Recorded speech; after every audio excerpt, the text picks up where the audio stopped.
Many of the top nutritional authorities tell you that skipping breakfast will make you gain weight.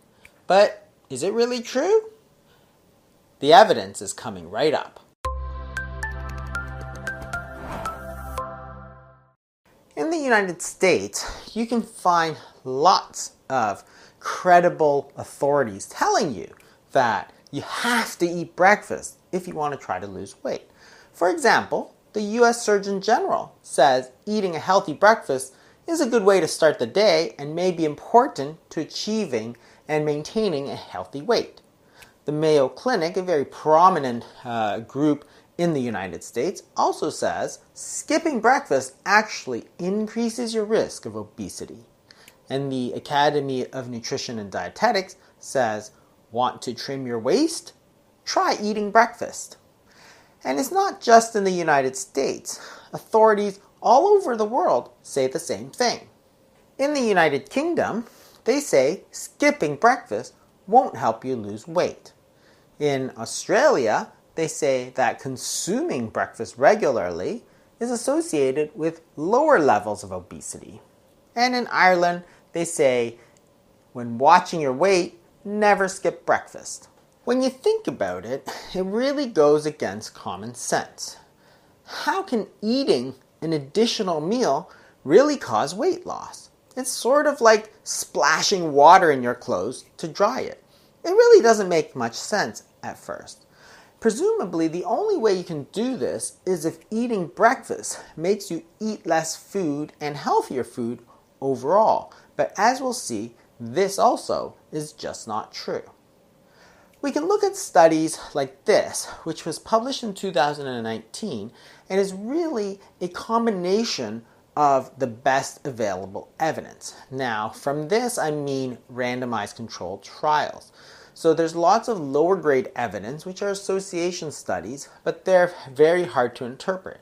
So the best thing is to randomize them. You take two groups, one skips breakfast, one eats breakfast, and you compare how much they eat and their weight. There were two main outcomes that they were interested in. First was weight loss. When you look at these studies, does skipping breakfast really make you lose weight? And the answer was no. In fact, skipping breakfast tended to cause a bit of weight loss, approximately 0.44 kilos or about a pound compared to that group that ate breakfast. So clearly, this goes against what most of those nutritional authorities are saying, that skipping breakfast makes you gain weight. Simply not true. The other thing is they looked at energy intake. That is, if you skip breakfast, do you tend to eat more overall or less overall? And the answer is less.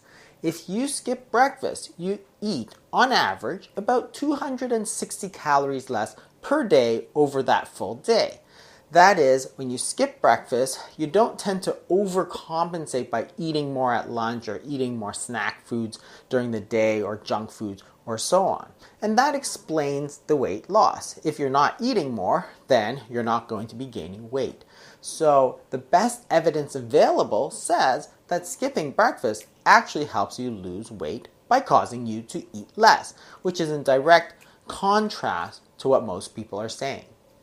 So the question is, how did we get to this point where virtually everybody is telling you that skipping breakfast leads to weight gain when it's plainly obvious that the research does not bear it out?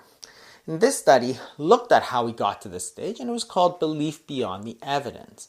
There were two main ways that we got to this point of being so sure that skipping breakfast was so bad when the evidence was to the contrary.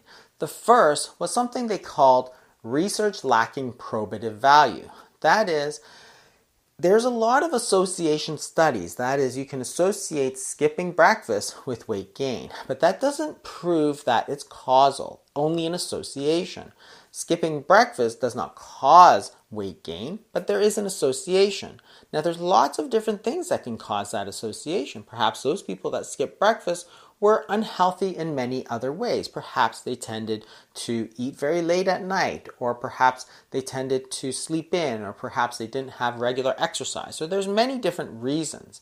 That's why you need to do the randomized control trials. But there's so many of these association trials being done that it seems to make the conclusion more and more definite when poor studies can't actually lead to that. By 1998, after the first 5 studies had been done, there was clear evidence of this association between skipping breakfast and weight gain.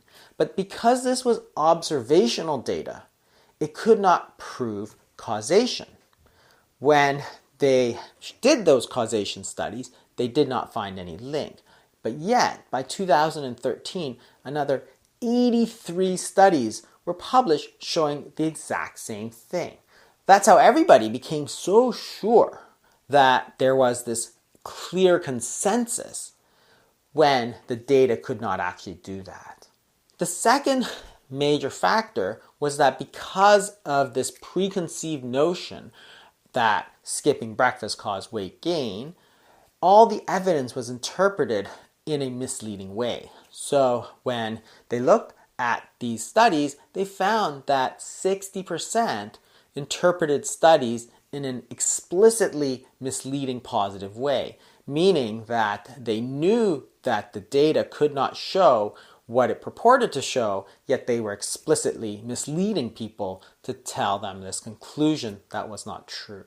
Part of the problem, of course, has to do with research funding. There's many companies that are very interested that you eat breakfast because it's, of course, what they sell. For example, in the 2016 study, they find that instant oatmeal is so much better than other oat-based breakfast cereals, which was funded, of course, by Quaker Oats. So clearly, this was a conflict of interest, a study designed to promote their own product rather than promoting scientific goals.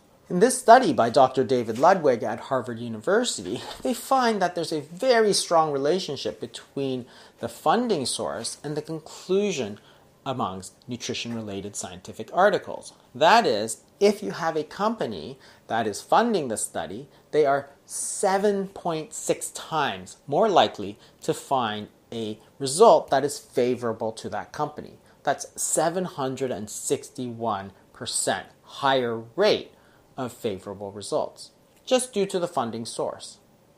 So for breakfast, of course, if most of these studies are funded by breakfast companies, you have to take that with a grain of salt. So here's the bottom line. 1. The best evidence, that is the randomized controlled trials, which are accepted as the gold standard of evidence, clearly shows that eating breakfast does not prevent weight loss. And that if you eat breakfast, you do tend to eat more over the day. The second thing is that people only believe the opposite because of the constant repetition of these false beliefs, which becomes parroted by these nutritional authorities, which creates this seemingly strong consensus that this is true when it was not. And number 3, much of the evidence supporting breakfast is actually sponsored by those breakfast food companies. So, what does this mean for you? Well, there's nothing magical about breakfast. You can eat a morning meal if you want, or you can skip it. When you talk about the meal that breaks your fast, you can break it in the morning, you could break it in the afternoon, you could break it in the evening. It just doesn't matter. But there is a huge problem with breakfast foods in general, is that we're in a rush. So when we're trying to get out the door, go to school, go to work, we tend to eat ultra-processed foods that are very high in sugar and refined grains because they're shelf-stable. You can just get them, take them right off the shelf. You don't have to cook them. There's nothing to clean. Many of these breakfast foods, in fact, are really just thinly disguised desserts.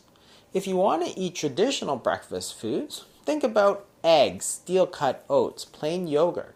But they're tough. You got to prepare them, you got to cook them, you got to eat them, and then you got to clean up. So instead, we just eat a muffin or a breakfast bar or a cereal bar or granola bar, something which is ultra-processed, generally high in refined carbohydrates, high in sugar, and we only do it for the sake of eating something because we think that that muffin is going to prevent obesity when it doesn't do it at all.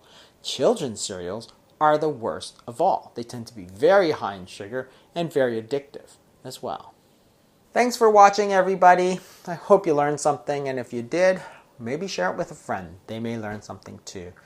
And if you could do me a favor and hit that like button, that will help people find this video. I'd really appreciate that. See you next week.